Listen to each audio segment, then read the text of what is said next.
Hi students, welcome back again. I am Shivakumar Mavli. ಇವತ್ತು ನಾವು ಏನು ಡಿಸ್ಕಸ್ ಮಾಡ್ತಿದ್ದೀವಿ ಅಂದರೆ ಡಿಸೆಂಬರ್ 21ಕ್ಕೆ KEA 708 ಪೋಸ್ಟ್ಗಳದ್ದೇನು HK ರೀಸನ್ನ ಕಮ್ಯುನಿಕೇಷನ್ ಪೇಪರ್ ಕಂಡಕ್ಟ್ ಮಾಡಿದರು. ಅದರ ಇಂಗ್ಲೀಷ್ ಸೆಗ್ಮೆಂಟನ್ನು ಅಥವಾ ಇಂಗ್ಲೀಷ್ ಕ್ವೆಶನ್ಗಳನ್ನು, ಜನರಲ್ ಇಂಗ್ಲೀಷ್ ಪೇಪರ್ನ ಪ್ರಶ್ನೆಗಳನ್ನು ನಾನೀಗ ಡಿಸ್ಕಸ್ ಮಾಡ್ತಾ ಇದ್ದೀನಿ. ಕ್ವಶನ್ ನಂಬರ್ 1 to 35 ಕನ್ನಡ ಇದೆ, 36 ಇಂದ ಕನ್ನಡ ಶುರುವಾಗುತ್ತೆ. He seems dash his stay at Mahabaleshwar. Choose the right form of the verb from the options ಅಂತಿದೆ. He seems ಇದಕ್ಕೆ ಸರಿಯಾದ ಆನ್ಸರ್ ಟು ಹ್ಯಾವ್ ಎಂಜಾಯ್ಡ್ ಅಂತಿರುತ್ತೆ. ವರ್ಬ್ ಫಾರ್ಮ್ ಯಾವ್ದು ಕರೆಕ್ಟ್ ಬಳಸಬೇಕಲ್ಲಿ ಅಂದರೆ he seems to have enjoyed his stay at Mahabaleshwar is the correct way. To have enjoy ಅನ್ನೋದು ಬರೋದಿಲ್ಲ, to B enjoyed ಬರೋದಿಲ್ಲ, to B enjoy ಕೂಡ ಬರೋದಿಲ್ಲ. ನೀವು ನನ್ನ ತರಗತಿಗಳನ್ನು ಕೇಳುವಾಗ ಒಂದು ಮಾತು ಹೇಳಿರ್ತೀನಿ ನಾನು, ಹ್ಯಾವ್ ಹ್ಯಾಸ್ ಹ್ಯಾಡ್ ಬಂದಾಗ ಪಕ್ಕದ ವರ್ಬ್ ಯಾವಾಗಲೂ V3ನೇ ಆಗಿರಬೇಕು ಅಂತ. ಅಟ್ಲೀಸ್ಟ್ ಅದು ಗೊತ್ತಿದ್ರೆ ಸಾಕು. ಇನ್ಫೈನೈಟ್ ವರ್ಬನ್ನು ಶುರು ಮಾಡಿ ಹ್ಯಾವ್ ಇರುವ ಕಾರಣಕ್ಕೆ ಟು ಹ್ಯಾವ್ ಎಂಜಾಯ್ಡ್ ಅನ್ನೋದು ಇಲ್ಲಿ ಸೂಟಬಲ್ ಆದಂತಹ ಆನ್ಸರ್ ಆಗುತ್ತೆ. So the answer for 36 question is option 3, to have enjoyed ಅನ್ನುವಂಥದ್ದು. Next one. Question number 37. Identify the correct meaning of the underlined idiom or phrase. ನೋಡಿ, ಈ ಇಡಿಯಮ್ ಅನ್ನು ನೀವು ಸ್ವಲ್ಪ ಇಡೀ ವಾಕ್ಯವನ್ನು ಓದಿದ್ರೆ ಅದರ ಮೀನಿಂಗ್ ಏನಿರ್ಬೋದು ಅನ್ನೋದು ಅಲ್ಲಿ ಸಿಗುತ್ತೆ. ಅದನ್ನು ಟ್ರೈ ಮಾಡಬೇಕು. Selfish people are more concerned with the loaves and fishes rather than the service ಅಂತಿದೆ. ಅಂದರೆ ಅವರಿಗೆ ಸರ್ವಿಸ್ ಬಗ್ಗೆ ಇಂಟ್ರೆಸ್ಟ್ ಇರೋದಿಲ್ಲ, they are more concerned about something else ಅನ್ನೋದು ಅದರ ಅರ್ಥ. ಅದೇನಿರ್ಬೋದು? ಲೋವ್ಸ್ ಆ್ಯಂಡ್ ಫಿಶಸ್ ಅನ್ನೋದರ ಅರ್ಥ ಏನು, ಆ ಇಡಿಯಮ್ಯಾಟಿಕ್ ಎಕ್ಸ್ಪ್ರೆಷನ್ನ ಅರ್ಥ ಏನು ಅಂತ ನೋಡಬೇಕಾಗತ್ತೆ. ಸೊ ಮೆಟೀರಿಯಲ್ ಬೆನಿಫಿಟ್ ಅನ್ನೋದು ಅದರ ಆನ್ಸರ್. ಅದನ್ನ ಇಲ್ಲಿ ನೋಡಿದಾಗಲೇ ಗೊತ್ತಾಗುತ್ತೆ. ಅವರು ಸೇವೆ ಬಗ್ಗೆ, ಸರ್ವಿಸ್ ಮಾಡೋದ್ರ ಬಗ್ಗೆ ಕನ್ಸರ್ನ್ ಇರೋದಿಲ್ಲ. ಸೆಲ್ಫಿಶ್ ಪೀಪಲ್ ಯಾವಾಗಲೂ ಯಾವುದ್ರ ಬಗ್ಗೆ ಇರುತ್ತೆ? ಮೆಟೀರಿಯಲ್ ಬೆನಿಫಿಟ್ ಬಗ್ಗೆ ದೇ ವರಿ ಅಬೌಟ್ ಅಂತ. ಅದ್ರ ಬಗ್ಗೆ ಮಾತ್ರ ಅವ್ರು ಯೋಚನೆ ಮಾಡ್ತಾರೆ ಅನ್ನುವಂಥದ್ದು. ಸೊ ಮೆಟೀರಿಯಲ್ ಬೆನಿಫಿಟ್ ಅಂದರೆ ಏನು? ವೆಲ್ತ್ ಇರ್ಬೋದು, ಪ್ರಾಫಿಟ್ ಇರ್ಬೋದು, ನೇರವಾಗಿ ನನಗೇನು ಲಾಭ ಆಗುತ್ತೆ ಅದರಿಂದ ಅನ್ನುವಂಥದ್ದು, ಅದನ್ನು ಮೆಟೀರಿಯಲ್ ಬೆನಿಫಿಟ್ ಅಂತೇಳಿ ನಾವು ಕರಿತೀವಿ. So the answer for this is material benefit. ನೋಡಿ, ಇದು ಯಾವುದು ಟು ಲಾಫ್ ಸೀಕ್ರೆಟ್ಲಿ ಅನ್ನೋದಕ್ಕೆ ಅರ್ಥವೇ ಇಲ್ಲ. ಆಲ್ಮೋಸ್ಟ್ ನಥಿಂಗ್ ಅನ್ನೋದು ಇಲ್ಲಿ ಸೂಟ್ ಆಗೋದಿಲ್ಲ. ಟು ಡೂ ಸಮಥಿಂಗ್ ರಾಂಗ್ ಅಂತ ಅವ್ರು ಯಾವಾಗಲೂ ಅದ್ರ ಬಗ್ಗೆ ಕನ್ಸರ್ನ್ ಆಗಿರೋದಿಲ್ಲ. ಸೆಲ್ಫಿಶ್ ಪೀಪಲ್ ಅದು ಯಾವೂ ಅರ್ಥ ಕೊಡೋದಿಲ್ಲ. So this gives the proper meaning. ಆ ಥರನೂ ಒಂದೊಂದ್ಸರಿ ಕರೆಕ್ಟಾಗಿ ಯೋಚನೆ ಮಾಡ್ಬೋದು. ಎಲ್ಲ ಟೈಮು ಅಲ್ಲಿ ಬರುವ ಅಷ್ಟು ಇಡಿಯಮ್ಸು ನಮಗೆ ಗೊತ್ತಿರ್ತವೆ ಅಂತ ಅನ್ಕೊಳಕ್ಕೆ ನಾವು ಆಗೋದಿಲ್ಲ. Sometimes analysing the context in the sentence we may get the right answer. ಯಾವುದು ಸೂಟ್ ಆಗುತ್ತೆ ಅನ್ನುವಂಥ ಆನ್ಸರನ್ನು ಅಲ್ಲಿ ತೆಗೆದುಕೊಳ್ಬೋದು ಅನ್ನುವಂಥದ್ದು. Let me go to the next question. Question number 38. ಇದು ಜಂಬಲ್ ಸೆಗ್ಮೆಂಟನ್ನು ರಿಅರೇಂಜ್ ಮಾಡೋದಿದೆ. The West came together, Asia is coming together in a form very different to the way, but shared value chain interests, not based on colonialism or global rules ಅಂತಿದೆ. ಇದು total ಆಗಿ 4 ಸೆಗ್ಮೆಂಟ್ಗಳನ್ನು ಓದ್ಕೊಂಡಾಗ ಏನು ಹೇಳ್ತಾ ಇದೆ ಅಂದರೆ, Asia ಯಾವುದೋ ಒಂದು ರೀತಿಯಲ್ಲಿ ಒಟ್ಟಾಗ್ತಾ ಇದೆ ಅಥವಾ ಜೊತೆಗೆ ಬರ್ತಾ ಇದೆ. ಯಾವುದರಲ್ಲಿ ವೆಸ್ಟ್ ರೀತಿ ಅಲ್ಲ, ವೆಸ್ಟಿಗೂ ಏಷ್ಯಾ ಬರ್ತಾ ಇರೋದಕ್ಕೂ ಏನೋ ಒಂದು ವ್ಯತ್ಯಾಸ ಇದೆ ಅನ್ನೋದನ್ನ ಆಲ್ ಟುಗೆದರ್ ಆಗಿ ಸೆಂಟೆನ್ಸ್ ಹೇಳ್ತಾ ಇದೆ ಅಂತೇಳಿ ಹಿಂಗೆ ನೋಡಿದಾಗ ಗೊತ್ತಾಗುತ್ತೆ. So Asia is coming together in a form very different to the way the West came together,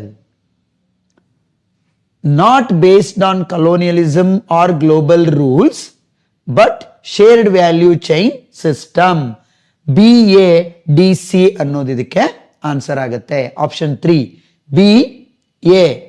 ಆನಂತರ not based on colonialism or globe rules, ಅದ್ರ ಮೇಲೆ ಇದು ಬೇಸ್ಡ್ ಆಗಿಲ್ಲ. ಬಟ್ ಯಾವುದ್ರ ಮೇಲಿದೆ? ಶೇರ್ಡ್ ವ್ಯಾಲ್ಯೂ ಚೈನ್ ಇಂಟ್ರೆಸ್ಟ್ ಅನ್ನೋದ್ರ ಮೇಲೆ ಈ ಏಷ್ಯಾ ಇಸ್ ಕಮಿಂಗ್ ಟುಗೆದರ್ ಅನ್ನುವ ಅರ್ಥ. ಹಾಗಾಗಿ BADC ಅನ್ನೋದು ಇದಕ್ಕೆ ಆನ್ಸರ್ ಆಗುತ್ತೆ. Next question is also based on jumbled segments. ನೋಡಿ, large number of Indian agriculturists improve the breed of Indian horses, the efforts which are being made to are of importance to ಅಂತಿದೆ. ಇದು ಏನನ್ನ ಹೇಳ್ತಾ ಇದೆ? ಈ ಏನೋ ಯಾವುದ್ರ ಬಗ್ಗೆ ಅಂದ್ರೆ the efforts which are being made to improve the breed of Indian horses. R first ಶುರುವಾಗುತ್ತೆ. The efforts which are being made to, it is in passive voice. This is first one. The efforts which are being made to improve the breed of Indian horses are of importance to. ನೋಡಿ ಇಲ್ಲಿ importance to ಅನ್ನೋದ್ರಿಂದ ಯಾವುದು end ಆಗೋದಿಲ್ಲ, ಹಾಗಾಗಿ ಇದು ಮೂರನೇ ವಾಕ್ಯ. Are of importance to ಯಾರಿಗೆ? Large number of Indian agriculturers. So R Q P S, sorry R Q S P ಯಾವುದಿದೆ? Option 3 is the right answer for this again. R Q S P ಅನ್ನುವಂಥದ್ದು. Let me go to the next one.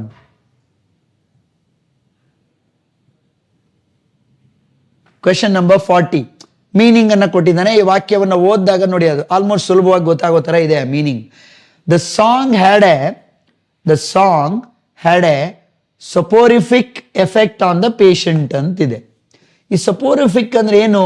ಒಂಥರ ನಿದ್ರಾಜನಕವಾಗಿರೋದು ಅಂತ. ನೀವು ಆ ಹಾಡು ಹೇಳಿದ ತಕ್ಷಣ soothing effect ಇತ್ತು ಪೇಷಂಟ್ ಮೇಲೆ ಅಂತ ಹೇಳಕ್ ಆಗೋದಿಲ್ಲ. ಅವನ ಆಲ್ರೆಡಿ ಸೂದಿಂಗ್ ಎಫೆಕ್ಟ್ ಯಾರಿಗಿರುತ್ತೆ? ನಾರ್ಮಲ್ ಆಗಿರುವ ವ್ಯಕ್ತಿ ಹಾಡು ಕೇಳಿಸ್ಕೊಳ್ಳೋ ಮೂಡಲ್ಲಿದ್ರೆ ಸೂದಿಂಗ್ ಎಫೆಕ್ಟ್ ಇರುತ್ತೆ. He is already patient. ಹಾಗಾಗಿ ಅವನಿಗೆ ನೀವು ಹಾಡು ಹೇಳ್ತಾ ಇರೋದು ಒಳ್ಳೆ ನಿದ್ದೆ ಬರುವ ರೀತಿಯಲ್ಲಿ ಅನಿಸ್ತು ಅನ್ನೋದು ಈ ವಾಕ್ಯದ ಅರ್ಥ. ಹಾಗಾಗಿ ಸಪೋರಿಫಿಕ್ ಮೀನ್ಸ್ ಸ್ಲೀಪ್ ಇಂಡ್ಯೂಸಿಂಗ್, ನಿದ್ರಾಜನಕ, ನಿದ್ದೆ ಬರುವಂತೆ ಮಾಡುವ ಅನ್ನುವ ಅರ್ಥ ಇರೋದ್ರಿಂದ this is the answer because he has asked for the nearest meaning. Question number 41. Choose the correct article in the below sentence. Dash Times of India is an English daily newspaper ಅಂತಿದೆ. So the answer is the. ಇದನ್ನ ನಾವು ಕ್ಲಾಸಲ್ಲಿ articles ಬಗ್ಗೆ discuss ಮಾಡುವಾಗ 100 ಸರಿ ಹೇಳಿರ್ತೀನಿ. English news papers ಮ್ಯಾಗಝಿನ್ಸ್ಗಳ ಜೊತೆಗೆ ಯಾವಾಗಲೂ ಡೆಫಿನೆಟ್ ಆರ್ಟಿಕಲ್ ದ ಅನ್ನ ಬಳಸ್ತೀವಿ ಅಂತಕ್ಕಂಥದ್ದು. ನೋಡಿ, ಆ ರೂಲ್ಸ್ ಅನ್ನ ಬಿಟ್ಟು ಇಲ್ಲಿ ಯಾವ ಪ್ರಶ್ನೆನೂ ಇರಲಿಕ್ಕೆ ಸಾಧ್ಯ ಇಲ್ಲ, ಎಸ್ಪೆಷಲಿ ಫ್ರಮ್ ಗ್ರಾಮರ್. ಆಯಾ ಕಾನ್ಸೆಪ್ಟಿನ ಮೇಲೆ ಏನೇನು ಟೋಟಲ್ ರೂಲ್ಸ್ಗಳಿದಾವೋ based on that the questions are asked. Dash Times of India ಅಂತ ಇರೋದ್ರಿಂದ the Times of India is the answer for this particular question. Next one ನಿಮಗೆ ಕ್ವೆಶನ್ ನಂಬರ್ 42.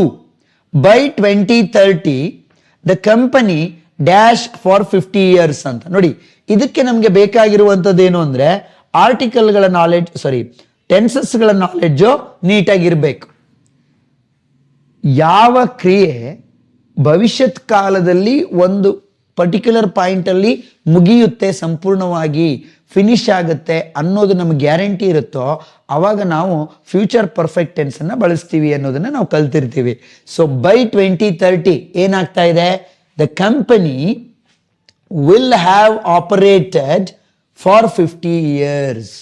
50 ವರ್ಷಗಳ ಕಾಲ ಕಂಪನಿ ಆಪರೇಟ್ ಮಾಡಿ ಮುಗಿದಿರುತ್ತೆ ಅನ್ನೋದು ಇದಕ್ಕೆ ಸರಿಯಾಗುತ್ತೆ, future perfect.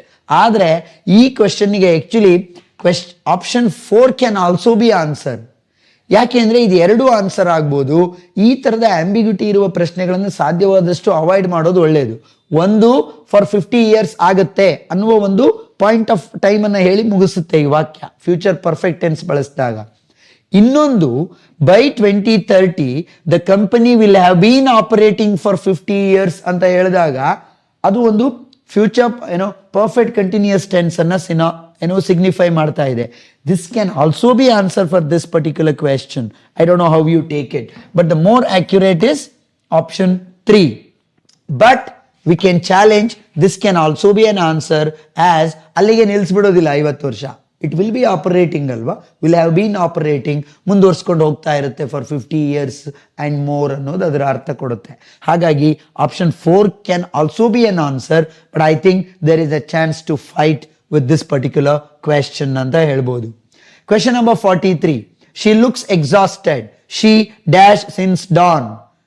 She has been working since dawn, that is why she looks exhausted ಅನ್ನೋದು ಅದರ ಅರ್ಥ. ಬೆಳಗ್ಗೆಯಿಂದ ಕೆಲಸ ಮಾಡ್ತಾನೆ ಇದ್ದಾಳೆ. Present perfect continuous tense. ನಾನು ಅದಕ್ಕೆ ರಿಪೀಟ್ ಮಾಡಿ ಕ್ಲಾಸ್ ಮಾಡುವಾಗ ಹೇಳ್ತಾ ಇರ್ತೀನಿ, ಇಂಗ್ಲಿಷ್ ಗ್ರಾಮರ್ನ ಹಾರ್ಟ್ ಅಂದ್ರೆ ವರ್ಬ್ಸ್ ಅಥವಾ ಟೆನ್ಸಸ್ ಅಂತ. ನೀವು ಯಾವಾಗ 12 ಟೆನ್ಸಸ್ ಅಥವಾ ವರ್ಬ್ಸ್ ಅನ್ನ ಸರಿಯಾಗಿ ಅರ್ಥ ಮಾಡ್ಕೊಳ್ತೀರೋ ನೀವು ಇವನ್ನೆಲ್ಲ ಸುಲಭವಾಗಿ ಆನ್ಸರ್ ಮಾಡ್ಬೋದು. ಯಾವ್ಯಾವ ಟೆನ್ಸ್ ಏನನ್ನು ಹೇಳುತ್ತೆ, ಯಾವ ಕಾಲವನ್ನು ಕುರಿತು ಹೇಳುತ್ತೆ, ಅದರ ಟೋಟಲ್ ವಿಡ್ತ್ ಏನು, ಅದರ ಎಕ್ಸ್ಪ್ಯಾನ್ಷನ್ ಏನು, ಯಾವ ಸಿಚುವೇಶನ್ ಕುರಿತು ಮಾತಾಡಲಿಕ್ಕೆ ಯಾವ ಟೆನ್ಸ್ ಬಳಸ್ತೀವಿ ಅನ್ನೋದು ಗೊತ್ತಿರಬೇಕು. That is why has been working ಅನ್ನೋದು answer for this particular question ಅಂತ ಆಗುತ್ತೆ. Yes, next one, question number 44. ಇದು ಇಂಡೈರೆಕ್ಟ್ ಸ್ಪೀಚ್ಗೆ ಚೇಂಜ್ ಮಾಡ್ಲಿಕ್ಕೆ ಕೊಟ್ಟಿದ್ದಾನೆ. He said the cow died in the night ಅಂತಿದೆ. ನೋಡಿ, ನಾನು ಪ್ರತಿ ಸರಿ ಹೇಳ್ತೀನಿ ರಿಪೋರ್ಟೆಡ್ ಸ್ಪೀಚ್ ಪ್ಯಾಸಿವ್ ವಾಯ್ಸ್ ಮಾಡುವಾಗ ಫಸ್ಟ್ ಕೆಲಸ ನಿಮ್ದು ಟೆನ್ಸ್ ಕಂಡುಹಿಡಿಬೇಕು ಅಂತ.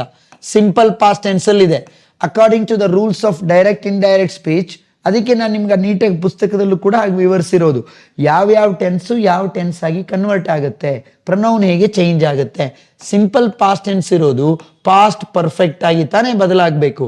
ಪಾಸ್ಟ್ ಪರ್ಫೆಕ್ಟ್ ಇರೋ ಆಪ್ಷನ್ ಯಾವುದಿಲ್ಲಿ ಅಂದ್ರೆ he said that the cow had died in the night. He said that the cow had died in the night. This is the answer for question number 44. Next one, identify the adjective in the given sentence.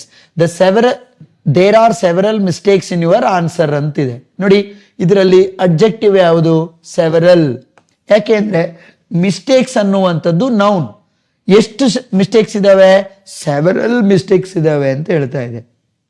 Adjective ಅನ್ನೋದು manner ರೀತಿ ಹೇಗಿರ್ತವೆ, ಈಗ is a good boy, she is an intelligent girl, good, intelligent, ಇವು ಹೇಗೆ ಅಡ್ಜೆಕ್ಟಿವ್ಗಳು, adjective of numbers ಕೂಡ ಇರ್ತವೆ. ಈಗ for example ನೋಡಿ, ಹಿ ಈಸ್ ಎ, ಒಂದು ನಿಮಿಷ, ಹಿ ಈಸ್ ಎ ಟೀನೇಜರ್ ಅಂತ ಏನೋ ಒಂದಿದೆ ಅಂತ ಇಟ್ಕೊಳ್ಳಿ. ಈ ಟೀನೇಜರ್ ಅನ್ನೋದು ನೌನು. ಅವನು ಎಷ್ಟು ಟೀನೇಜರು? ಒಬ್ಬ. ಸೊ ನೌನ್ ಬಗ್ಗೆ ಆ ನಂಬರ್ ಅನ್ನು ಕುರಿತು ಹೇಳುವುದನ್ನು ಕೂಡ ನಾವು ಅಡ್ಜೆಕ್ಟಿವ್ಸ್ ಅಂತ ಹೇಳ್ತೀವಿ. ಬೇಸಿಕಲಿ ಎ ಆ್ಯಂಡ್ ದ ಅನ್ನುವಂಥವು ಯಾವ ಪಾರ್ಟ್ಸ್ ಆಫ್ ಸ್ಪೀಚಿಗೆ ಸೇರ್ತವೆ ಅಂದರೆ ಅವು ಅಡ್ಜೆಕ್ಟಿವ್ಸ್ ಅಂತೇಳಿ ನಾನು ನನ್ನ ಕ್ಲಾಸ್ ಕೇಳಿರುವ ಪ್ರತಿಯೊಬ್ಬರಿಗೂ ಗೊತ್ತಿರುತ್ತೆ. ಬಿಗಿನಿಂಗ್ ಎಲ್ಲ ಹೇಳೋದೆ ನಾನು ಆರ್ಟಿಕಲ್ಸ್ ಆದಂಥ ಎ ಆ್ಯಂಡ್ ಮತ್ತು the basically they belong to adjectives ಅನ್ನುವಂಥದ್ದು. ಹಾಗಾಗಿ ಇಲ್ಲಿ ಇದಕ್ಕೆ ಆನ್ಸರ್ ಯಾವುದಾಗುತ್ತೆ? ಸೆವೆರಲ್ ಅನ್ನೋದು ಆನ್ಸರ್ ಆಗುತ್ತೆ. Next one, choose the correct answer to the given sentence. ಇದು ಕೂಡ ಆರ್ಟಿಕಲ್ಸ್ ಬೇಸ್ಡ್ ಆಗೇ ಇದೆ ನೋಡಿ. The choice of article between a and an is determined by sounds. ನಾವೆಷ್ಟೋ ಸರಿ ಓವೆಲ್ಸ್ ಅಂತ ಅನ್ಕೊಂಡ್ಬಿಟ್ಟಿರ್ತೀವಿ. ಓವೆಲ್ಸ್ ಅಥವಾ ಕಾನ್ಸೋನೆಂಟ್ಸ್ ಲೆಟರ್ ಮೇಲಲ್ಲ ಡಿಟರ್ಮೈನ್ ಆಗಿರೋದು. ಇದು ಡಿಟರ್ಮೈನ್ ಆಗಿರೋದು ಯಾವುದ್ರ ಮೇಲೆ? ಸೌಂಡ್ಸ್ನ ಆಧಾರದಲ್ಲಿ ಡಿಟರ್ಮೈನ್ ಆಗುತ್ತೆ. So if you have heard listen to my class, you already know a ಮತ್ತು ಆ್ಯನ್ ಅನ್ನ ಬೇಸಿಕಲಿ ನಾವು ಡಿಟರ್ಮೈನ್ ಮಾಡೋದು ಅಥವಾ ಡಿಫ್ರೆನ್ಶಿಯೇಟ್ ಮಾಡೋದು ಯಾವುದರಿಂದ? ಓವೆಲ್ ಸೌಂಡ್ ಇರುವ ಪದ ಮುಂದೆ ಇಂಗ್ಲೀಷಲ್ಲಿದ್ದರೆ ಅದ್ರ ಜೊತೆಗೆ ಆ್ಯನ್ ಅನ್ನು ಬಳಸ್ತೀವಿ. ಕಾನ್ಸೋನೆಂಟ್ ಸೌಂಡ್ ಇರುವ ಪದ ಮುಂದೆ ಇದ್ರೆ ಎ ಅನ್ನು ಬಳಸ್ತೀವಿ ಅನ್ನುವಂಥದ್ದು. Which means it is determined by sounds ಅನ್ನುವಂಥದ್ದು. That is the answer for this. Next, right? Next question, question number 47. Identify the compound sentence ಅಥವಾ sentences. ಈ ನಾಲ್ಕರಲ್ಲಿ ಯಾವುದು ಕಾಂಪೌಂಡ್ ಸೆಂಟೆನ್ಸ್ ಇದೆ ಅನ್ನುವಂಥದ್ದು. he confessed his crime. Compound sentence ಅಂದ್ರೆ ಎರಡು main ಕ್ಲಾಸ್ಗಳಿರ್ತವೆ, ಮಧ್ಯದಲ್ಲಿ ಆ್ಯಂಡ್, ಬಟ್, ಸೋ, ಆರ್ ಇವುಗಳಿಂದ ಜಾಯಿನ್ ಮಾಡಲ್ಪಟ್ಟಿರ್ತವೆ. ಸೊ ಆ ಥರ ಇರೋ ಆಪ್ಷನ್ ಇಲ್ಲಿ ನಮ್ಗೊಂದೇ, he must work very hard and make up for the lost time ಅಂತಿದೆ. ಸೊ ಇದು ಒಂದು ಕ್ಲಾಸು, ಇದೊಂದು class, and it has been joined by conjunction and. So this is a compound sentence. ಇದರಲ್ಲೂ ಒಂದೇ ಕ್ಲಾಸ್ ಇದೆ, complete ಆಗಿ ಒಂದೇ complete sentence ಇದೆ ಅದು. So these are not compound sentence. So D ಮಾತ್ರ ಇದೆ ಅಂದ್ರೆ ಏನು option? Only D is the answer for this particular question ಅಂತ ಆಯ್ತು.